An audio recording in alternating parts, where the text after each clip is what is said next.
L'objectif de ce premier chapitre est de présenter les principes et le fonctionnement d'un système d'exploitation en général, avant de détailler, dans le chapitre suivant, les processus, puis les processus légers. Nous commencerons par expliquer pourquoi on installe un système d'exploitation sur les machines. Nous présenterons un système d'exploitation, la gestion des processus, la gestion de la mémoire, la gestion des fichiers, la gestion des entrées-sorties. Nous dirons un mot sur le démarrage du système et enfin, Vania présentera les interfaces utilisateurs. Commençons par expliquer pourquoi nous utilisons un système d'exploitation. On considère ici un four avec quelques fonctions numériques, affichage digital, bouton, minuterie.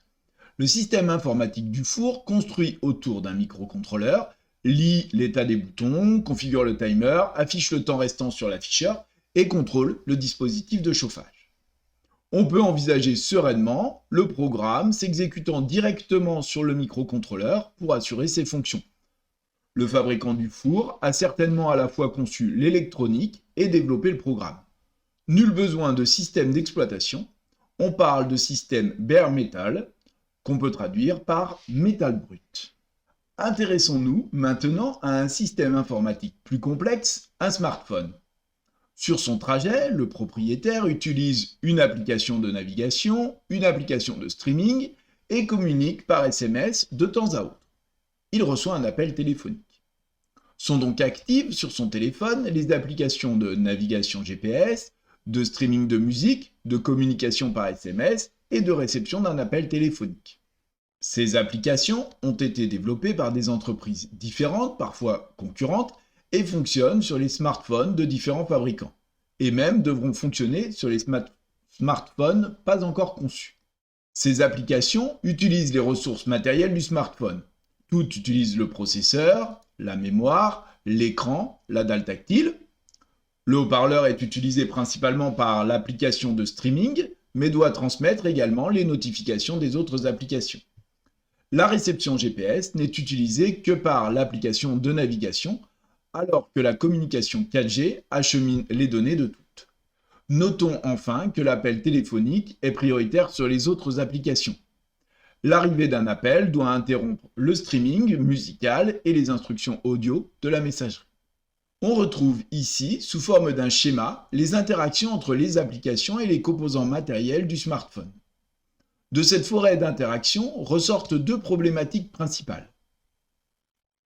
Premièrement, comment faire en sorte que les éditeurs de logiciels puissent développer des applications compatibles avec l'électronique de tous les téléphones. Deuxièmement, comment faire en sorte que les applications se partagent les ressources matérielles de manière équitable.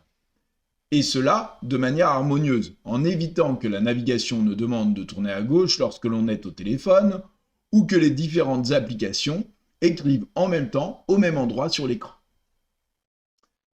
La solution est l'utilisation d'une couche logicielle entre le matériel, hardware, et les logiciels applicatifs, le software. Cette couche se trouvant au milieu, elle fait partie des middleware. On la nomme système d'exploitation, Operating System ou OS en anglais. En faisant l'intermédiaire entre les applications, le CPU, les mémoires et les périphériques matériels, le système d'exploitation offre des fonctionnalités standardisées. Cette couche d'abstraction permet aux éditeurs de logiciels de développer pour un OS et non pour un matériel. En allouant les ressources processeurs et mémoire et en protégeant l'écran d'accès désordonné par les applications, le système d'exploitation permet à celles-ci de fonctionner en parallèle sans avoir connaissance les unes des autres.